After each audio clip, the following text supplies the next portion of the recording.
They were sort of corollary casualties of a world in which we don't support reaching across the divides.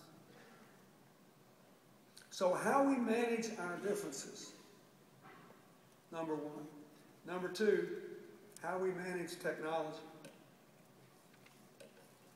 You like all these drones that fly around the air? How are you going to feel when they're the size of bumblebees?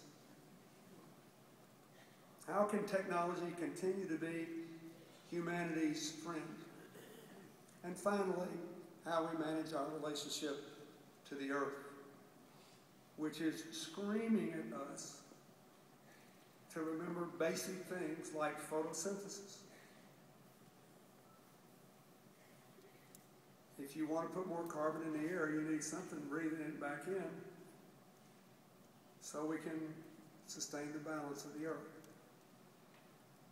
I am convinced that all over the world, people in the public and the private sectors and the NGOs are going to have to think more like entrepreneurs, less bureaucratically, less rigidly, less sanctimoniously, and less like we got all the answers. And whether we like it or not, we are going to have to spend time talking to people, and more important, listening to people who don't look like us, don't think like us, don't live like us, and may think we're taking the world to hell in a handbasket. And unless we figure out how to do that, we are going to have a very difficult time in an interdependent world where all our borders look more like nets than walls. But if we do that, then all of you who are younger than me, which is virtually 100% of this audience, will live in the most interesting time in human history.